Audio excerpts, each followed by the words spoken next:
Migrant workers living in Europe. Last year, they sent home more than 109 billion US dollars in remittances. According to the report Sending Money Home, European Flows and Markets, released by the International Fund for Agricultural Development, or IFAD. Western Europe and Russia account today for 1/5 of the global flows to developing countries. They are second just to North America.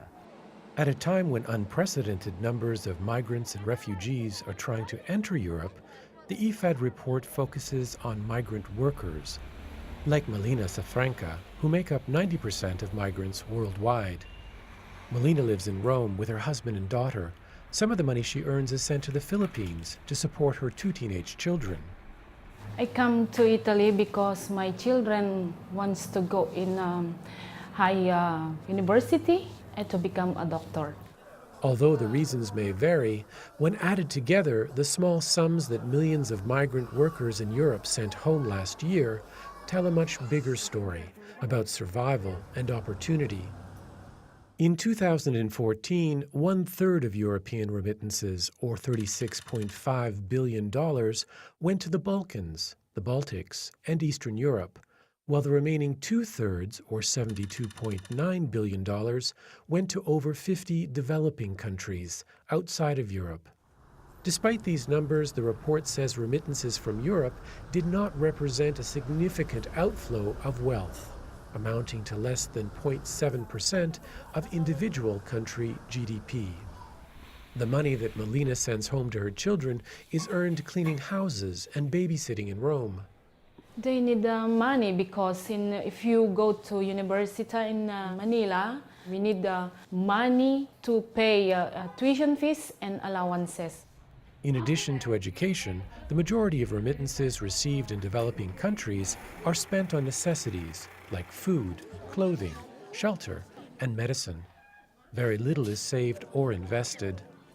With 40% of remittances going to rural areas, the report suggests that remittances could play a critical role in transforming poor communities if both migrants and their families at home had better access to financial services and financial education courses like this one offered in Rome by IFAD.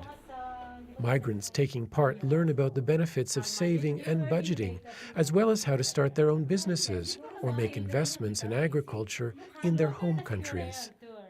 Globally, IFAD estimates that $80 billion could be available for investment if migrant workers and receiving families were given more options like this.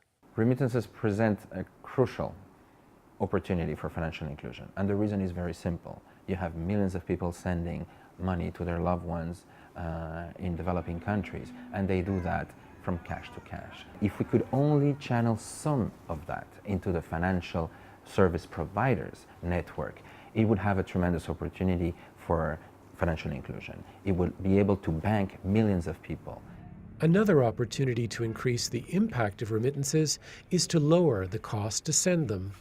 While progress has been made over the last few years to lower transfer costs, the IFAD report says that more could be done through increased competition.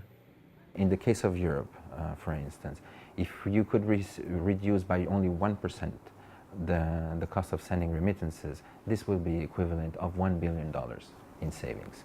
Savings that migrant workers like Melina and her husband would send back to their home countries to help build a better life for their children.